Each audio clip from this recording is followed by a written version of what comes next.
When I joined the Army, even before the turn of the century, it was the fulfillment of all my boyish hopes and dreams. The world has turned over many times since I took the oath on the plain at West Point, and the hopes and dreams have long since vanished.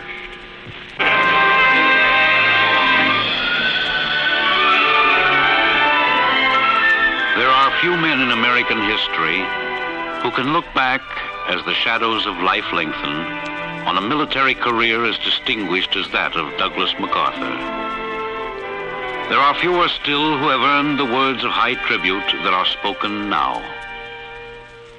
General MacArthur may say old soldiers never die.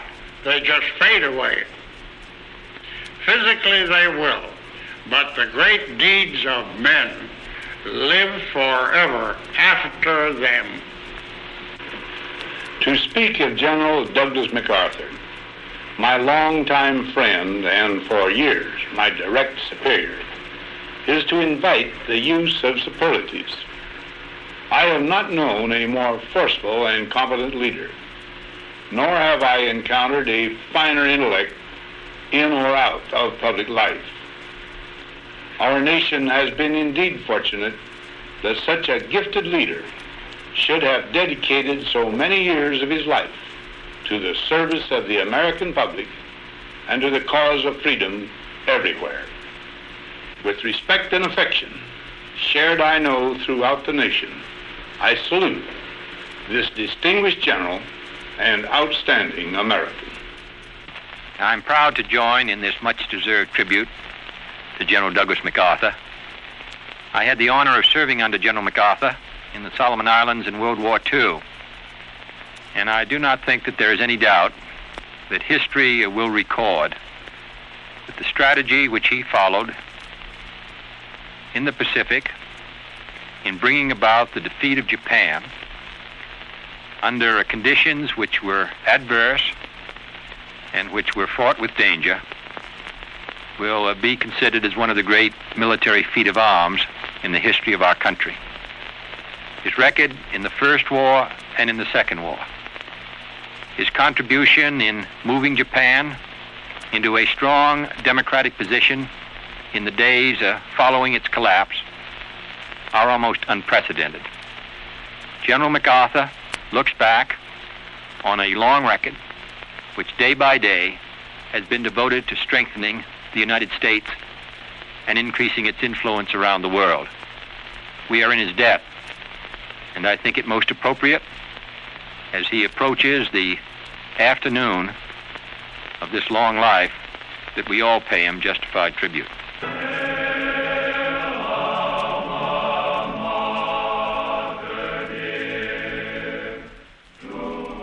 June 3rd, 1899 is the day, and MacArthur is the name. Cadet Douglas MacArthur, who comes to the United States Military Academy at West Point to take his place in the long gray line.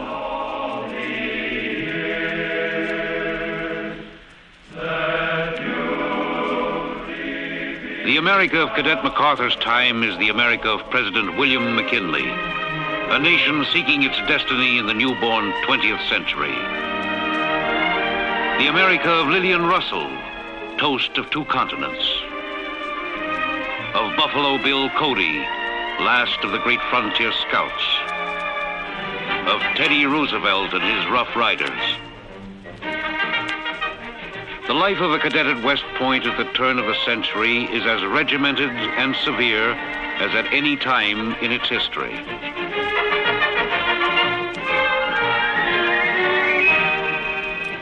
And yet, in every subject, Douglas MacArthur excels.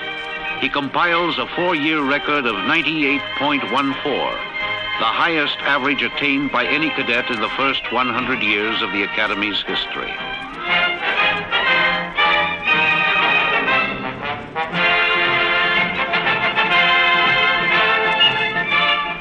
MacArthur shows, too, an interest in athletics that will continue throughout his life. He is manager of the cadet football team in his senior year and wins his letter as an outfielder in the first Army-Navy baseball game. On his graduation in 1903, it is said, there has never been a cadet quite like him. In the same year at Kitty Hawk, North Carolina, shy, obscure Orville Wright and his brother Wilbur send man's first powered airplane into flight.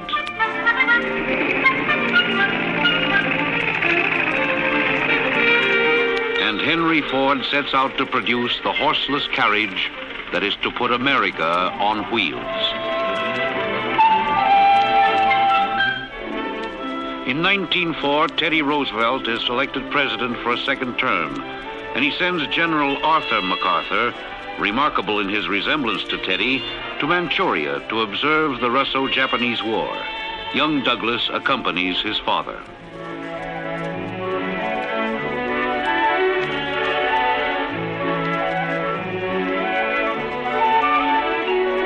In 1908, William Jennings Bryan is defeated for the presidency. 4 years later, Thomas Woodrow Wilson succeeds where Bryan has 3 times failed. And across the Atlantic, Kaiser Wilhelm of Germany and Archduke Francis Ferdinand of Austria hunt together. The assassination of one, Ferdinand, in 1914, and the fateful decision of the second, the Kaiser, plunges mankind into its first world war, a war that will last for 4 years and will bury 8 million men. On April 6, 1917, President Wilson signs the declaration of war against Germany. As America mobilizes, Major Douglas MacArthur urges the organization of a division of National Guard units from as many states as possible. A division that will spread across the country like a rainbow.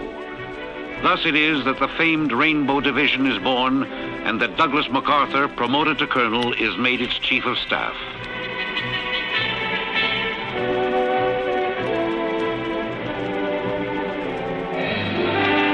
Soon, convoys of U.S. ships are Europe-bound. American boys are off to win the war that will end all wars, not knowing nor dreaming that a quarter of a century later their own sons will make this same long journey. On the battlefields of France, Douglas MacArthur is to write a record of heroism that is to make of him, at 38, the youngest American general in the war.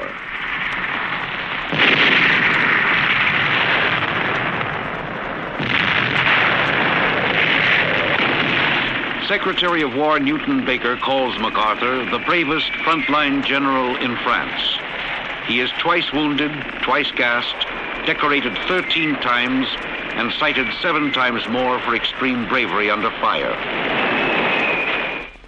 In a battlefield ceremony, General Pershing presents MacArthur with the Distinguished Service Cross. And after the armistice, the general comes home to take up a new and entirely different challenge, remembered now by Army's former football coach, Earl Red Blake. Back in 1919, when I was a cadet, first-classman, at that time there was considerable agitation in Congress to do away with West Point. The war was over. The morale of the place was very low. And about that time, a young 38-year-old general came to West Point. It was General MacArthur. And it was he who saved the military academy because he brought not only morale back to the Corps cadets, but he also established a rapport with the Congress, with the rest of the Army, that was exceedingly important in those days. General MacArthur had a great interest in athletics. There was nothing synthetic about General MacArthur's interest in sports, because actually he was a baseball player as a cadet. He also managed the football team. I remember so well when I was a cadet playing baseball, I think he was greatly disturbed about the fact that I was not hitting too well. Now, as superintendent, it was rather unusual for the superintendent to come out and coach a baseball player. But I would say this, that one afternoon, he was so disturbed at my hitting, he came out, unloosened his Sam Brown belt, his blouse, and proceeded to give me some instruction in hitting. Actually, after he got through, I think I was less of a hitter than I was before. It is probably the only thing in his life in which he was a failure. Failures are few as MacArthur in 1930 reaches the pinnacle of military heights. At 50, he is sworn in as Army Chief of Staff and pledges to support and defend the Constitution against all enemies, foreign and domestic. On July 28, 1932, Army tanks and cavalry troops sweep through the streets of Washington with orders to disperse the bonus army and to carry out what MacArthur later says is the most distasteful duty of my career. The government's action is denounced in many circles as brutal, unnecessary, and unconstitutional, and Douglas MacArthur becomes overnight one of the most disliked men in America. The incident does not deter incoming President Roosevelt from continuing the general as Chief of Staff. Together they review the inaugural parade. They have their differences, but FDR will say, "Douglas, you are my American conscience."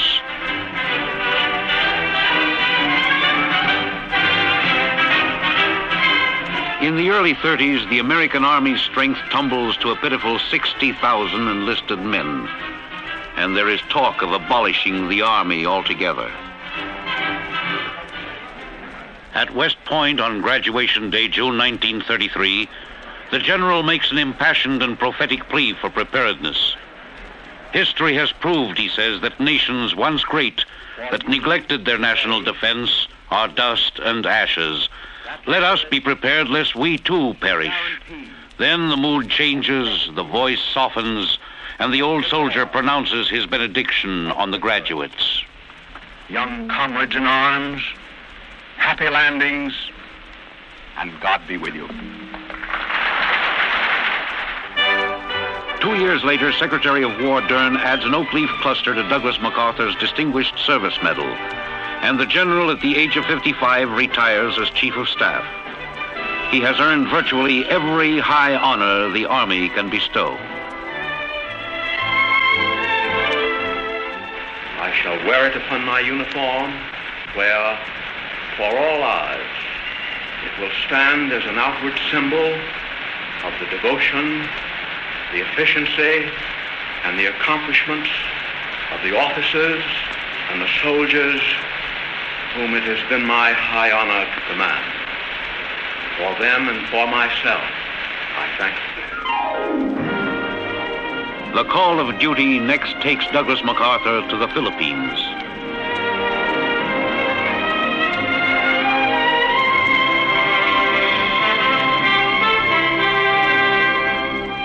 Manuel Quezon, president of the Philippine Commonwealth and the general's longtime friend, asks MacArthur if he will direct the defense buildup of the islands. The task begins in 1936 with Major Dwight D. Eisenhower joining MacArthur as his senior aide.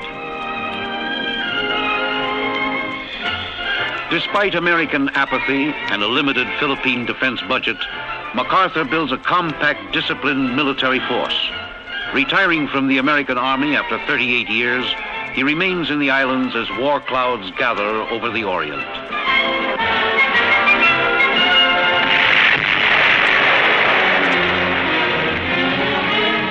Shanghai, August 1937. Japan, the rising sun casts its shadow across the Far East. The bells are tolling. But Americans do not hear them. They have Joe DiMaggio and a host of baseball heroes.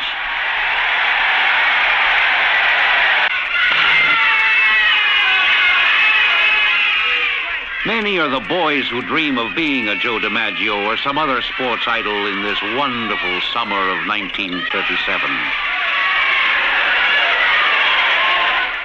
And there are others who send model airplanes into flight in the skies over America.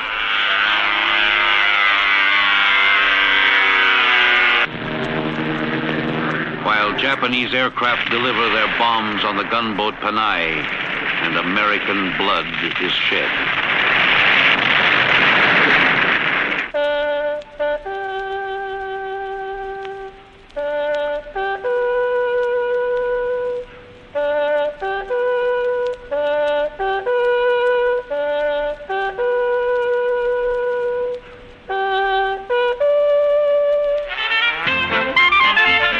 Young America hears music of a different kind. For swing is the thing, and Goodman is the king. Now the Philippines and its people are of growing strategic importance in the Pacific. And in July 1941, Douglas MacArthur is recalled to duty as commander of U.S. Army forces in the Far East. At home, others are summoned too. Rise and shot, boys. Up! The first peacetime draft in U.S. history is law, and though the gripes are many, Army life is still something to joke about. Attention, each tent. This camp is now run under new management. Relaxation. More money. These are my aims, the new GI issue. Each guy gets 2 days. Hey! Hooray for Snafu gives us all limousines. No more drill, no salutes. No more cleaning latrines. The big parade grows longer. G.I. Joes serving their country for $21 a day, once a month.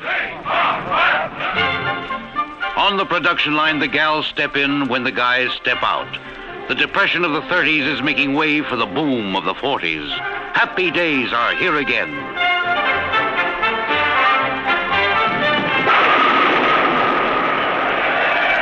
And so the days dwindle down to a golden few. September, November, and on an autumn afternoon, Navy meets Army in football, while America, unknowing, marches towards its December date with destiny. This is a Navy year in football. How great each midshipman's joy. How deep each cadet's despair. How ironic the words of Japanese Ambassador Nomura. Very happy to arrive at San Francisco. My purpose of coming to United States to improve our relation between two countries.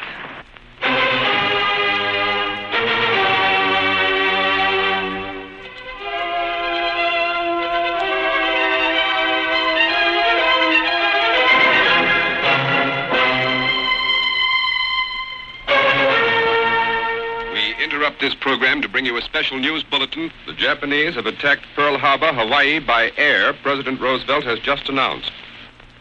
No matter how long it may take us to overcome this premeditated invasion, the American people in their righteous might will win through to absolute victory.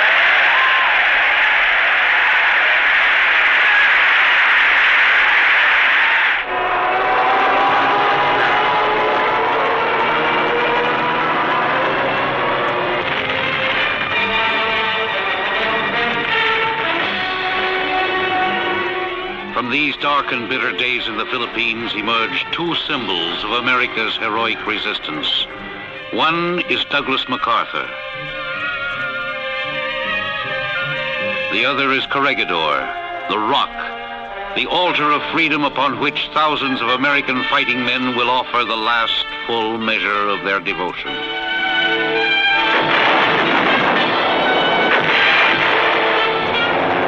The hammering from the heavens is relentless, contorting and convulsing pockmarked Corregidor. In underground tunnels, men live like animals, rations cut in half and halved again, 14 ounces a day to live and to fight on. And yet the hopelessly outnumbered troops hold out. December, January, February, and into March 1942, when the men bid their commander goodbye and Godspeed. The general has been ordered to Australia by President Roosevelt to take command of Allied forces in the Southwest Pacific. His arrival in Melbourne thrills the free world, and his first words become his battle cry: "I have come through, and I shall return."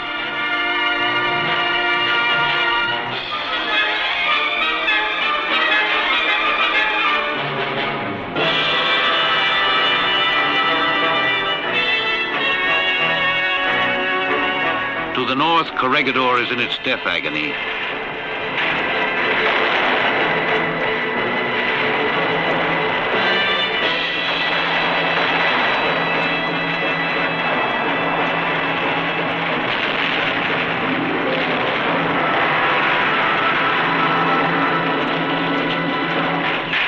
May 6th, 1942, the hopeless carnage ends. No army, says MacArthur, has ever done so much with so little.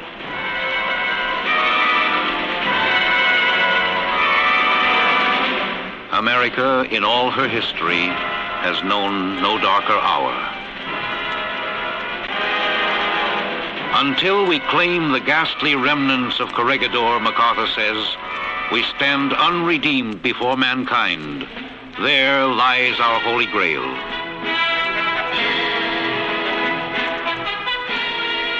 It is March of 1944, and speaking in Australia, MacArthur can say, 2 years ago, when I landed on your soil, I said to the people of the Philippines whence I came, I shall return. Tonight, I repeat those words. I shall return.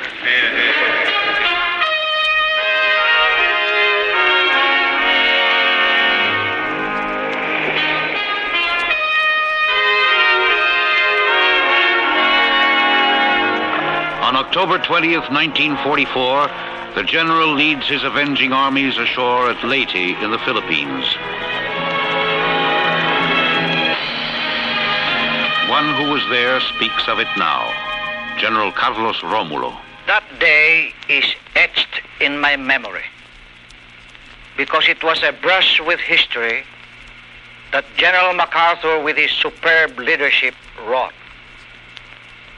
When we landed on the beach, he said to me as he shook my two hands, "Carlos, my boy, you are home."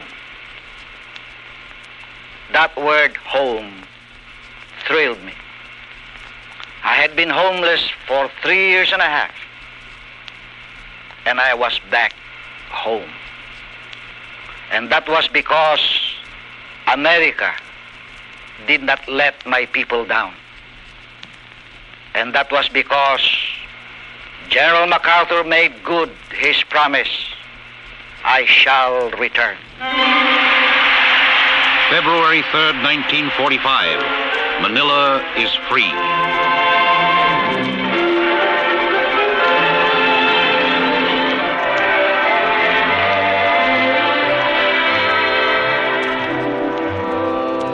The ordeal of internment that began with the surrender of Bataan and Corregidor is at its end.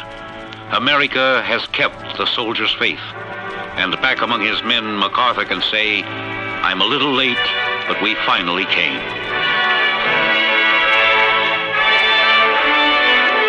And on Corregidor, the road to redemption ends. The humiliation is purged. I see that the old flagstaff still stands. Have your troops hoist the colors to its peak, and let no enemy ever haul them down.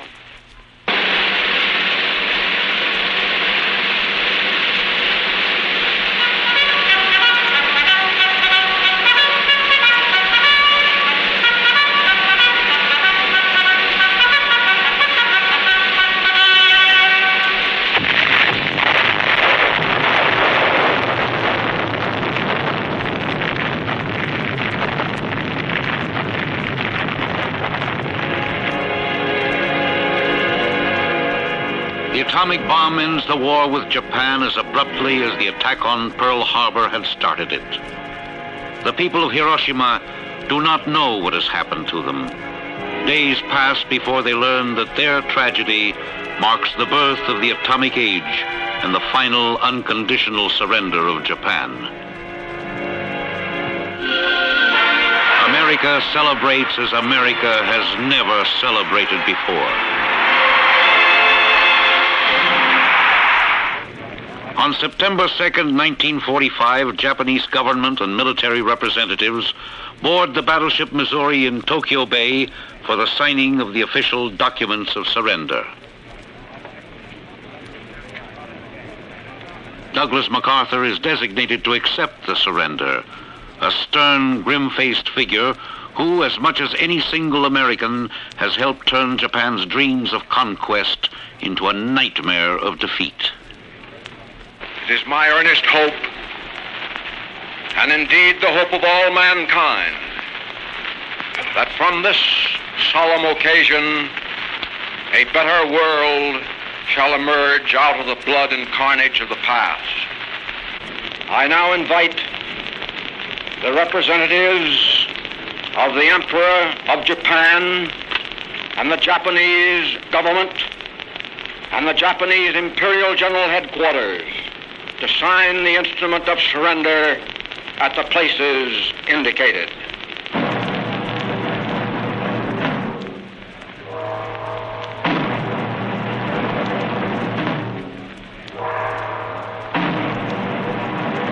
Thus, at 9:08 on this September morning, the great tragedy is ended.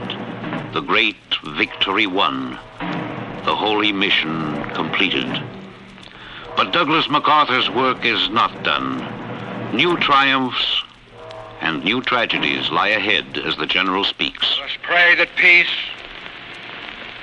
be now restored to the world, and that God will preserve it always. These proceedings are closed.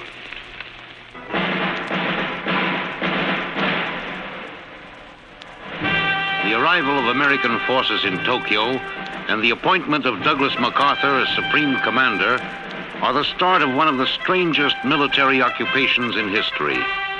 An occupation that begins with the raising of the same flag that had flown over Washington on December 7th, 1941. The general's goal is to lead Japan out of almost 2,000 years of feudalism. He institutes an agricultural reform program that for the first time allows tenant farmers to purchase land from absentee lords and owners. As the months and years of occupation go on, MacArthur pursues a policy that, to the surprise of many, is slightly left of center. But democracy, as it is outlined to the Japanese people, seems to take hold. Free speech, free press, labor unions, these all give evidence of a nation's transformation.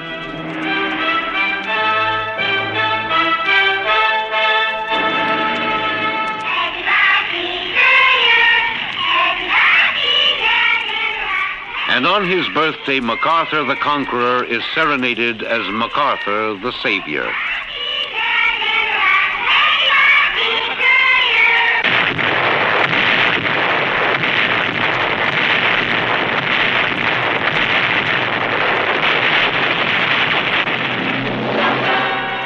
Communist troops stream out of North Korea in June 1950, and America again has need of soldier Douglas MacArthur as GIs are rushed to the front.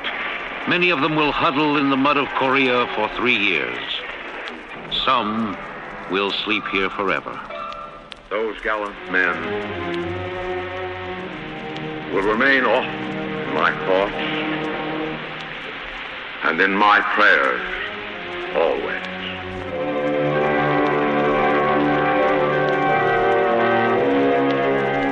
As a pathetic river of refugees surges southward, other members of the United Nations join America in the effort to halt the communist aggression. U.S. troops, as in the dark early days of World War II, must endure defeat and retreat. And then MacArthur, named UN Commander-in-Chief, devises a bold and daring plan. An amphibious invasion of Incheon, far behind the enemy lines. Because of tides and terrain, many American military experts urge MacArthur to abandon the landing.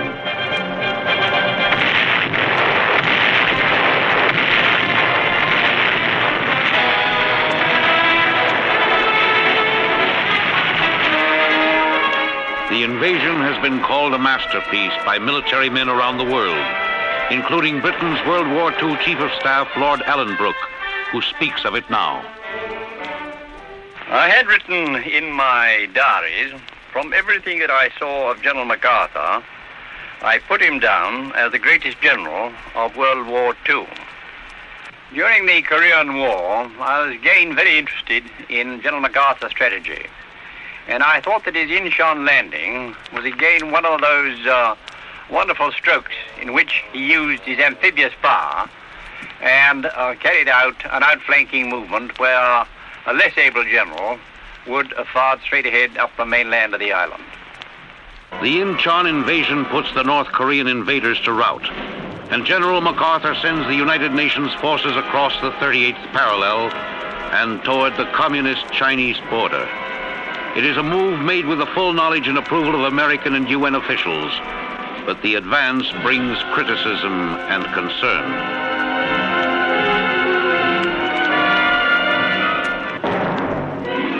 At Wake Island in October 1950, the central figures in the growing conflict, President Harry Truman and General Douglas MacArthur, meet for what is the first and will be the only time.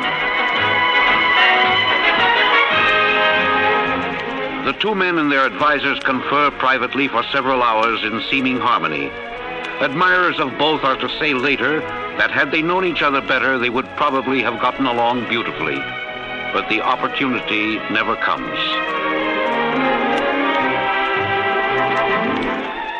And when so-called communist Chinese volunteers intervene in Korea, the general is attacked anew. He is to blame, his critics say, for not accurately forecasting Red China's intentions. As Americans once again retreat, MacArthur speaks out forcefully, uncompromisingly, for what he feels are the actions and decisions necessary to defeat the new enemy. The great controversy between general and president grows sharper as the war settles into a stalemate and snow-swept Korea becomes a modern Valley Forge.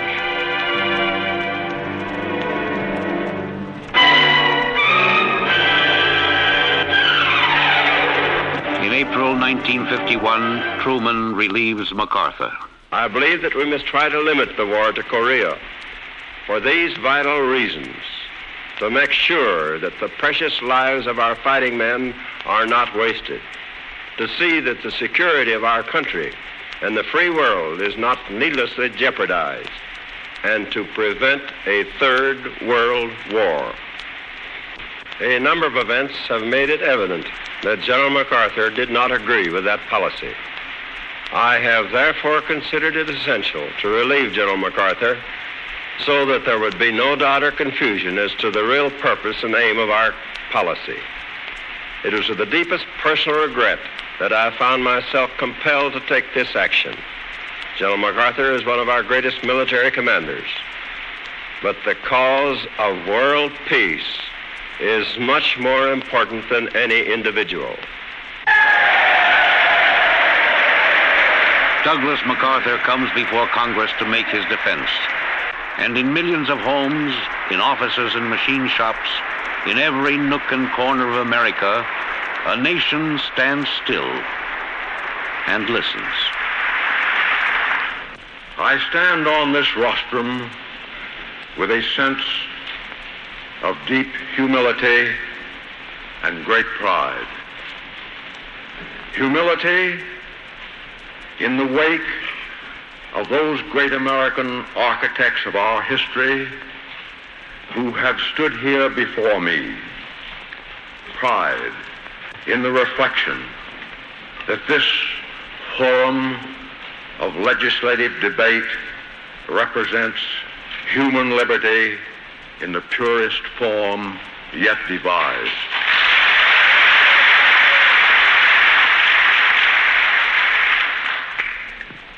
The issues are global and so interlocked that to consider the problems of one sector oblivious to those of another is but to court disaster for the whole. You cannot appease or otherwise surrender to communism in Asia without simultaneously undermining our efforts to halt its advance in Europe.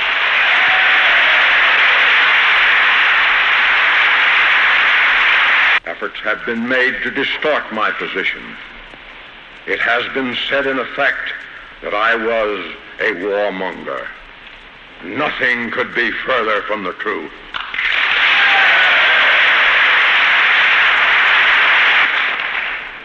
I know war as few other men now living know it, and nothing to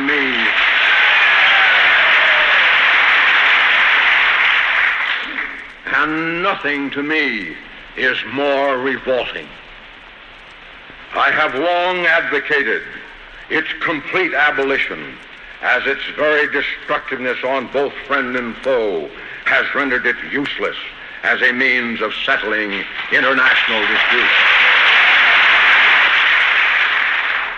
I am closing my 52 years of military service.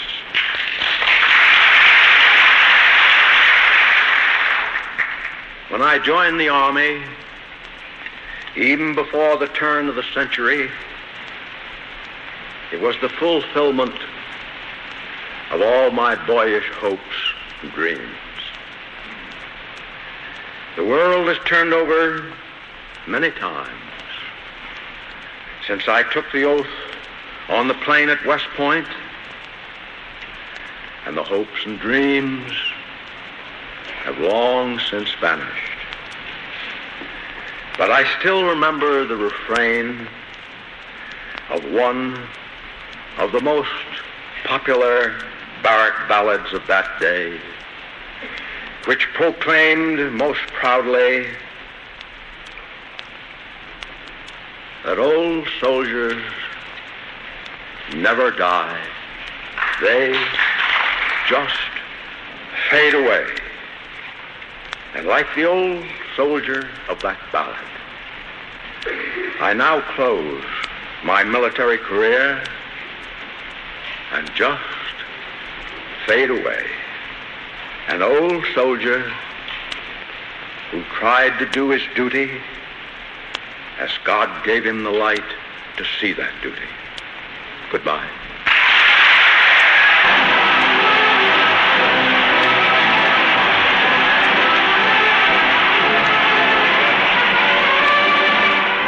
America will not yield her heroes so easily. She cannot let Douglas MacArthur just fade away. She must, and she does, pour out her heart in thunderous tribute.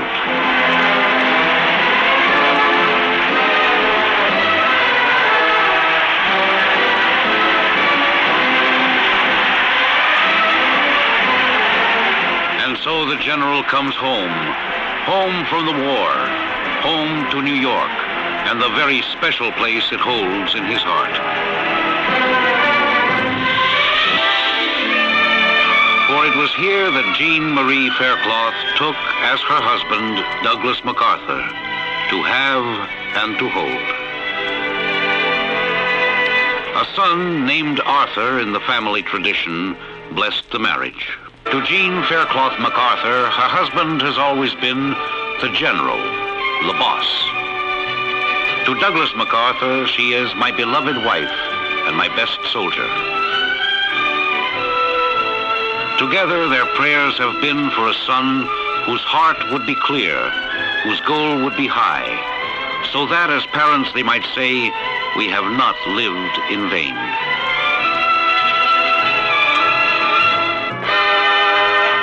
The general's service to his country does not end entirely with his retirement from the Army. He visits with President Kennedy to discuss with him world problems and crises. And he offers his services to President Kennedy as he has given them to 10 former American presidents, beginning so long ago with William McKinley. After their informal meeting, the old soldier reveals an entirely unexpected sense of humor as he speaks of President Kennedy. He seemed to be in excellent health and excellent spirits, and has changed little since he was one of my PT boat commanders in the Pacific War. He was a good one, too. A brave and resourceful young naval officer. Judging from the luncheon served me today,